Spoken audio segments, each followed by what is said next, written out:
and we look forward to an ongoing partnership, including challenging ourselves as an organization to become more compassionate.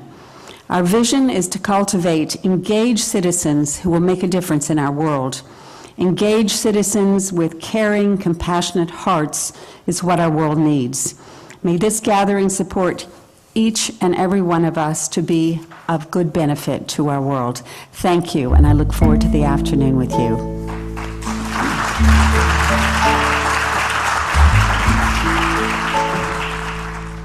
So that's one way, in my view, that over the next number of years that we can have an impact and to create and celebrate a culture of compassion. I've had so many conversations with community organizations about measures that we can all take to fight social exclusion, poverty, and homelessness. And one of the things about compassion I think is going to be very important for us in Canada is to realize that compassion doesn't have jurisdictions, because governments certainly do.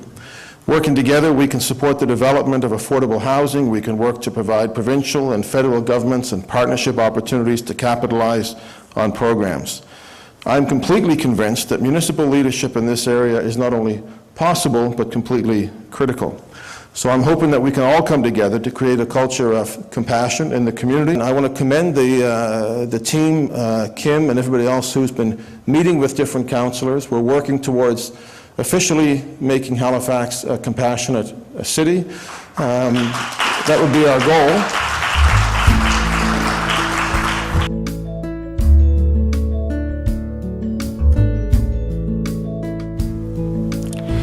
Waves of Compassion is a locally based network of over 135 community connections, including but not limited to health, educational, political, government, police, military, business, not-for-profit, as well as cultural and spiritual sectors.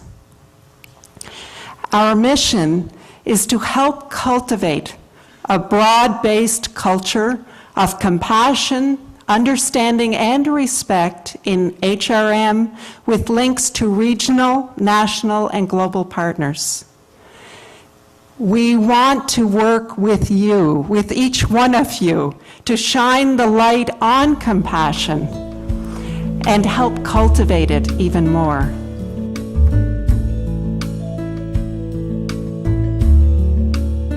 Everything there is to know or care or do around compassion is in the group, in this room, in each of you. And for me, that means today is to explore it and find it and put name to it.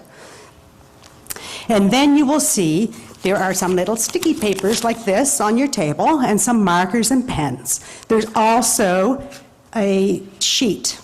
And those flip chart sheets, I would ask you all to write down your word or your phrase or your thought, put it on the flip chart sheets. We will gather them up, and that's going to begin to build our wall of compassion.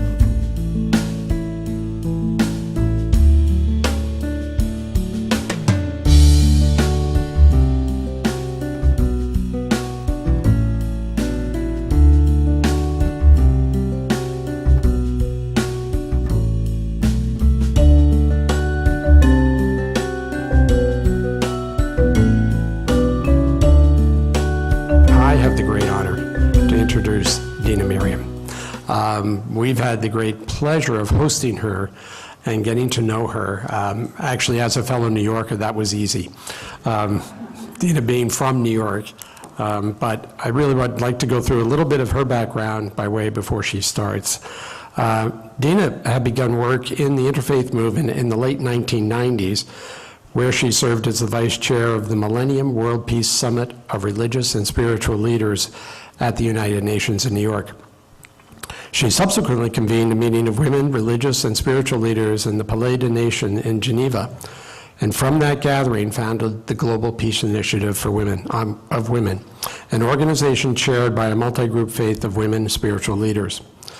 Over the last few years, she's organized forums where key decisions are being made in the United Nations climate change conferences in Copenhagen, Cancun, during the meetings of the G20s in Seoul in 2010 and Cannes in 2011, These forums have been an effort to engage civil society more deeply in seeking solutions in critical global challenges. Dana was able to organize a peace-building dialogue with Palestinians, Israelis, Pakistanis, and Indians, with Iraqis, Afghans, Sudanese, and most recently in Egypt. So on behalf of the Waves of Compassion, Jane, would you please come address us? Thank you.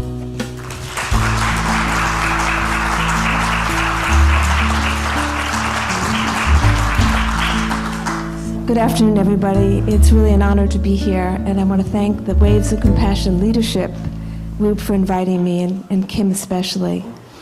I want to share with you some of my experiences on my journey in the awakening of compassion. I have been drawn to places of deep trauma, to places of conflict. And after these 2 summits that I organized with religious leaders, the idea came to take, we started off with women spiritual leaders, and now we're women and men, to take people of deep compassion and contemplative practice into conflict areas to create the conditions where compassion can arise. So it's really trying to work with the causes and conditions in these areas. We were first invited to organize a dialogue right after our meeting in Geneva. We were offered to organize a dialogue with Palestinian and Israeli women. So in 2003, we invited them to the Nobel Peace Academy in Oslo, Norway. Unfortunately, about 2 days before the dialogue, there was a suicide bombing in Israel. It was, I don't remember, Jerusalem or Tel Aviv. And all the borders were closed. So there was no movement. We were already in Oslo waiting for our group to arrive, and we had this situation. Some of the women coming, we were dealing with women leaders from government, business, and religion. So we had the women from the Israeli Knesset worked day and night to get the Palestinian women out. But the Palestinian women, it took them, some of them, 24 hours of travel to get to Oslo. They had checkpoints and borders, and so they came very angry. They arrived in Oslo, and there was a lot of anger. The Israeli women were full of fear. This bombing had just gone off. Some of them were trying to contact family members. They had already started the journey before they could contact their family members. So we started in a very tense place.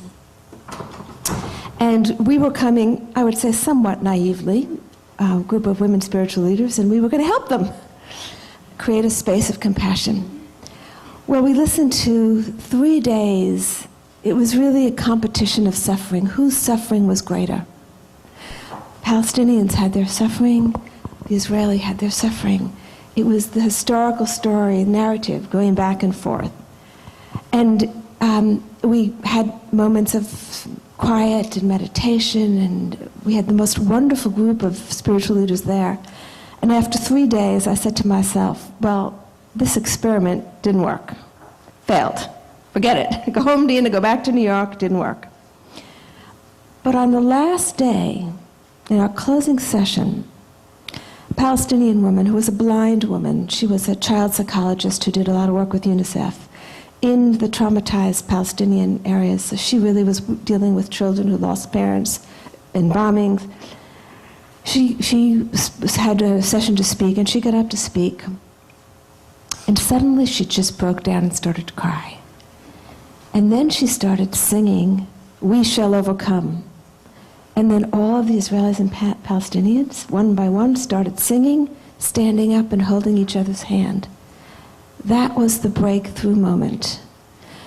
And the rest of the evening, everybody was leaving the next day, but they were up way into the night, the Palestinians and Israelis, talking to her, really connecting. And one of the most radical of the Palestinian women became like a daughter to one of the Israeli businesswomen, and that friendship lasted years. This was in 2003. So what I learned from that was the importance of deep listening in creating the conditions for compassion to arise. Number one. Number two, getting out of your own story. We're all locked in our own stories. We have our narrative, and it's very hard to hear the other narrative. It's key, I think, in the awakening of compassion, to get out of your own narrative and hear the other. And it took the Israelis and Palestinians several days of very intense airing of all their pain in order to be able to hear the other and to get into the other narrative. So I want to, there's a whole spectrum of how compassion manifests. For me, compassion is a state of being that leads to right action. And the state of being comes about in various ways, through some of the ways that I talked about, through inner listening, through listening to ourselves, through listening to the other, through coming into our more innate, noble qualities, tapping the innate part of us, tapping the noble part of ourselves through contemplative practice. But it's a state of being that then leads to right action. And so often we rush to do rather than rushing to become, rushing to be.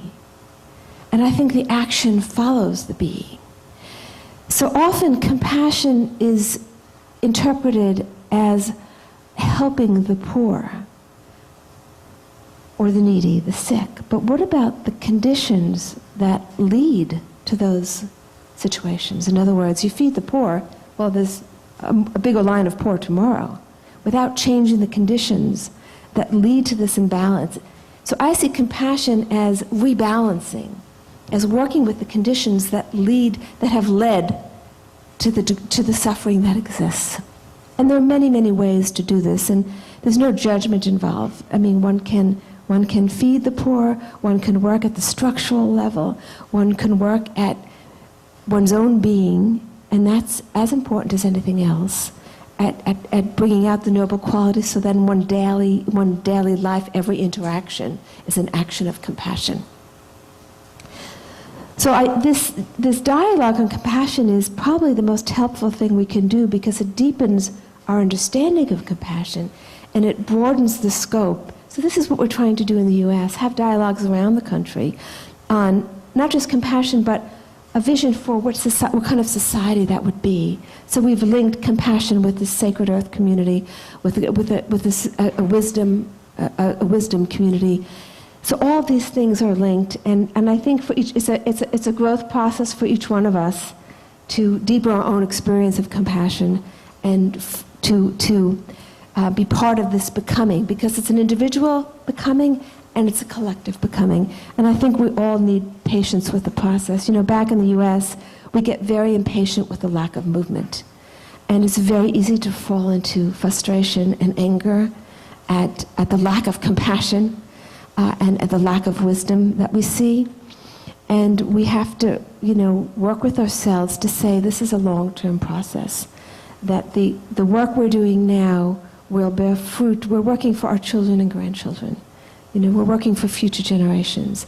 And so it's to have patience with the process. But the process itself is what's important, because every conversation creates a change. I used to, when you work in the NGO world and you try to raise funds, people want to know, what are your measurements? And I say, the measurements are not measurable.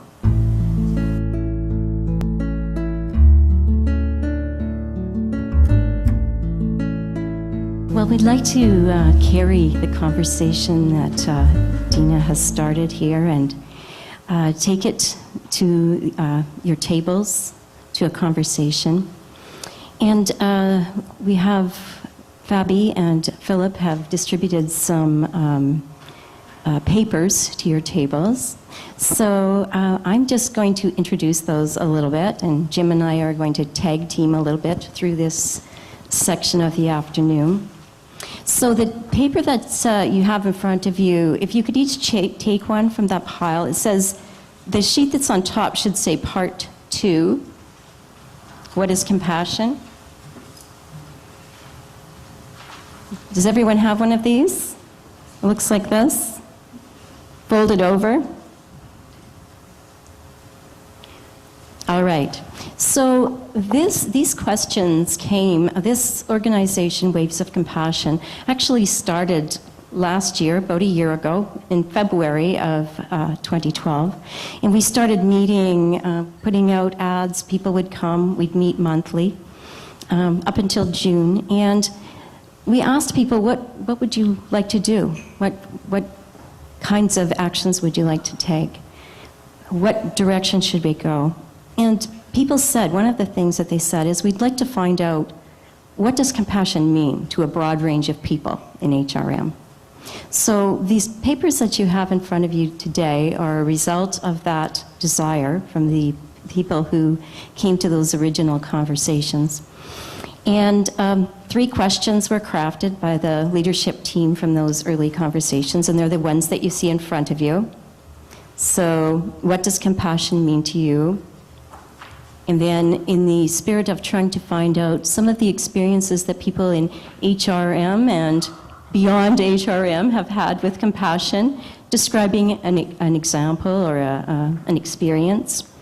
And then thinking further about and following up from Dina's talk, what might we do here in HRM to envision a more compassionate place for us to live together and live well together? So we've decided to couple the conversations at the tables today and your responses to these questions with an opportunity to gather this information together and report it. We have a website, www.wavesofcompassion.ca, and we will be reporting the results of this on the website and probably in some other places as well.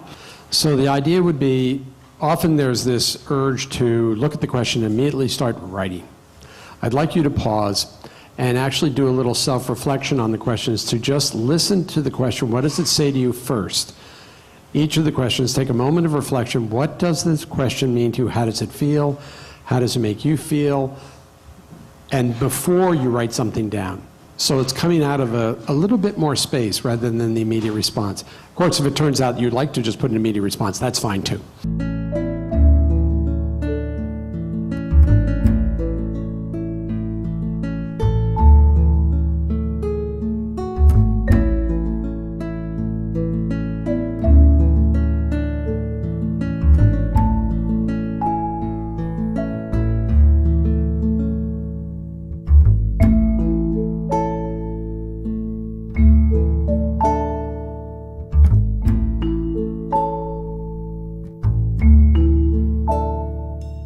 When we were discussing what we were going to do around the panelists, we decided that we wanted to bring in people who live and work and breathe compassion every single day in what they do.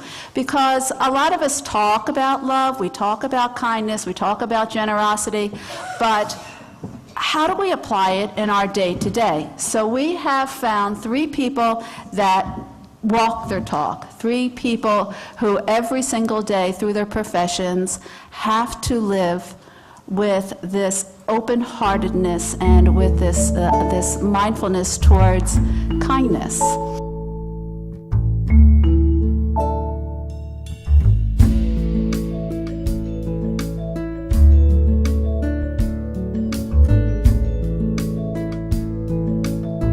And certainly the part that strikes me most is the part about difficult situations or tough times when it's hard to be compassionate. And I don't know how much all of you would have as an idea of what our work is as an MLA. And I want to take just a minute to explain that although we go to the legislature about 10 weeks a year, all the time, every day, my office is open for people who have difficulties or questions or trouble with bureaucracy, or they can't get a student loan, or they're cut off workers' compensation, or who knows what. I can attract all kinds of questions, as do all the MLA's offices. And often things have escalated a lot before they come to my office.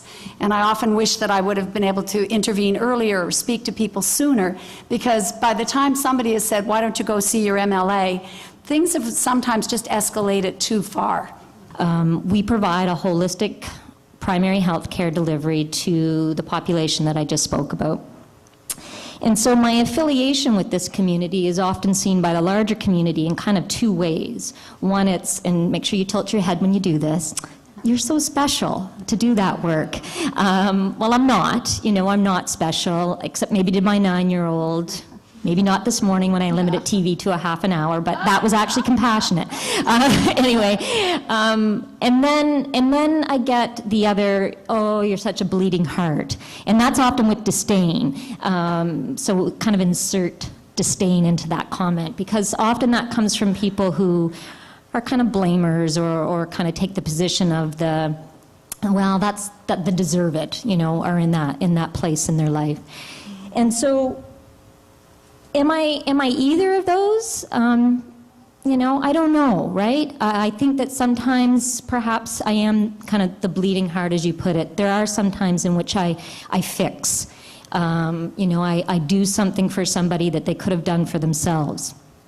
And I reflect afterwards and I realize that was far from compassionate. And when that happens, I don't feel real good either about our exchange. I think that when I've done something for somebody that they could not have managed it all themselves, then that's when I feel like I've done something compassionate. Because, you want people to feel a sense of pride and success and accomplishment for themselves, not at the hands of your doing. You want it to be at the hands of their doing. And I think about how easy it is to slip into the, this sense of the other,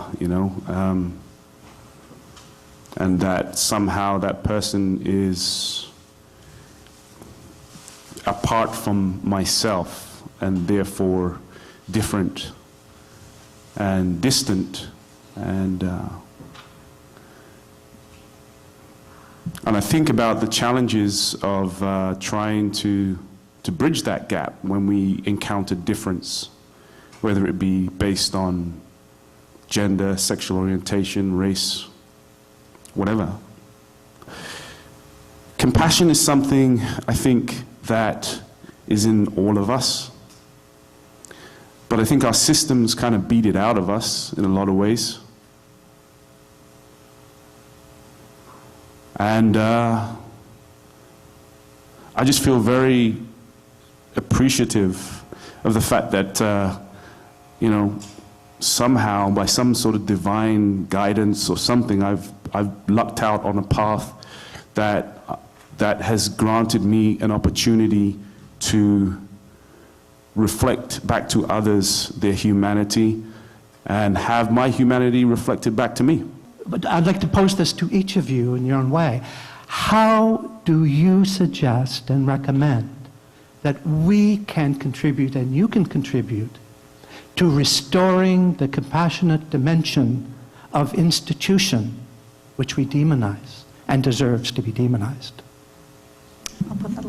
I'm sure we'll have three very different answers. Again, I'll try and be brief, but I think individually, your call is how can individuals help? I think the discussions we're having here today about compassion, about, even for the three of us, we had to really think about what does compassion mean, and I know we struggled with it at our table discussions. We need to start talking about compassion and then challenging the organizations and institutions to keep that as part of their culture, to make it part of a culture of every, I think of the public facilities and public institutions that we have, but all of them need to start to have that sort of ingrained, and maybe it begins right here with our discussions and us thinking more about it so that we can be more meaningful rather than it just happening by chance. It becomes a meaningful effort.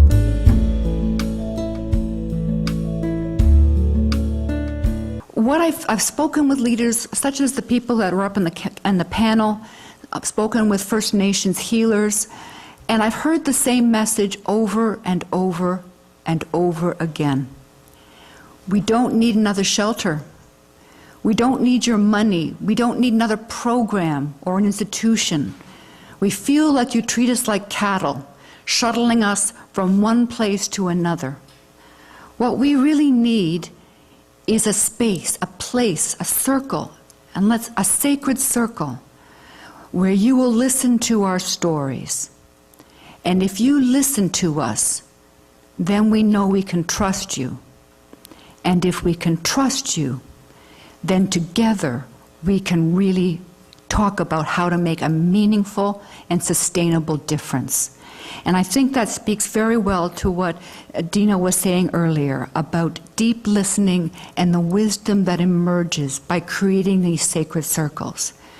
Today is a great beginning.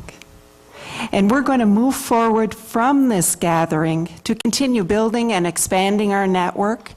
Please check out the membership request form in your packet. And if you know of organizations who want to partner or invest in this work, please let us know or let them know and spread the word in that way. So we're going to move forward from this day to continue our talks with the Mayor and Council, School Board, and Capitol Health. We want the city, schools, hospitals, and other sectors to commit intentionally to cultivate compassion, and it was great to hear the Mayor really affirm that. We're going to move forward to prepare for our major cleanup project in May, which is a partnership with 4 different HRM communities and schools.